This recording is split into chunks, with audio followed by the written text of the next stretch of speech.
What if I told you that success begins in the most unexpected places? Well, that's what happened with the Carpenters. It all started in New Haven, a small suburban town in Connecticut, where Richard and Karen grew up, in a modest house, 55 Hall Street.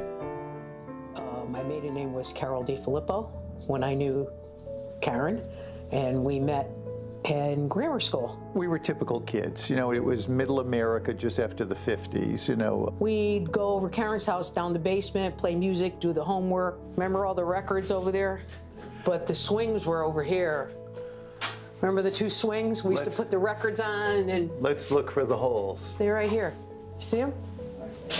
Definitely. Yeah, because those are the two holes, because you got the holes there and holes there, because the swings were right here. You see? And we would sit here face the music and swing back and forth. She was always herself and never forgot us. Never, never, never.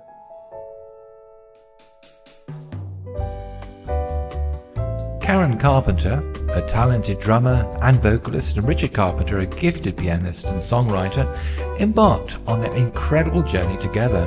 Their unique sound and undeniable chemistry soon caught the attention of the music industry professionals, and by April the 29th, 1969, exactly 1 week after signing with A&M Records, Richard and Karen were in the label's Studio B, recording the first Carpenters album, Offering. Carpenters, creating music, creating magic, in their first album called Offering. Our first record, Ticket to Ride, which was released in '69, was kind of a half hit, half flop. In some places it was #1, other places it was ashtray material. On completion of Offering, Karen and Richard were almost immediately back in the studio, working on the next album, and when Herb Alpert suggested that they record a Burt Bacharach Hal David song that had been tucked away for years called They Long to Be Close to You, neither Richard or Karen were keen on the idea. But Alpert believed that with an arrangement by Richard and Karen's unique alto voice, plus the duo's multi-tracked harmonies, the song could have potential. And he was absolutely right.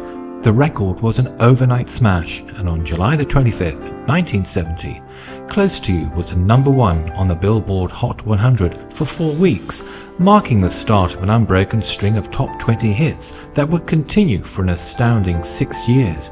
They gained many music accolades, winning 3 Grammy Awards, and in 1974, the Carpenters were voted favorite pop band at the first annual American Music Awards. They were truly on top of the world. Between 1971 and 1975, they performed 800 concerts, and along with recording demands too, this began to take tolls on their personal lives. Karen, who had become obsessed with dieting, began to suffer from the Slimmer's disease, anorexia nervosa, which took hold in the mid-1970s. And Richard too had his problems. He battled Quaalude addiction, which resulted in the Carpenters cancelling all touring in 1978, and a year later Richard went into treatment for his dependency on the drug. And whilst Richard was in treatment, Karen decided that she wanted to try something different and embarked on a new project, working with record producer Phil Ramone in New York on a solo album. The album won pleasing reviews amongst A&M executives in New York, and both Karen and Phil Ramone were delighted with the result. But on Karen's return to LA, reception from Richard and A&M was tepid, and the album was subsequently shelved. I think she felt she could do this album and then it would get released. But for all practical purposes, the label and everybody's who designs people's career probably thought, well, this could be a mishap.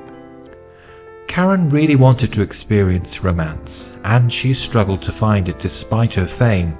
After dating a who's who of celebrities, including Tony Danza and Steve Martin, she finally married businessman Tom Barras in August 1980. The marriage was short-lived and devastated Karen. With her failed solo album and failed marriage, this only added to her personal struggle with her ongoing battle with anorexia, and her health soon began to decline. Good evening, everyone. Singer Karen Carpenter, one half of one of America's most popular singing duos, was mourned tonight by her family, friends, and a lot of fans. They gathered tonight at the Cypress Forest Lawn Memorial Park, where Miss Carpenter's body was on view. The 32-year-old singer died on Friday after collapsing at her parents' home out in Downey. One of the world's greatest female vocalists was suddenly silenced, causing shock and disbelief to family, friends, and millions of fans around the globe.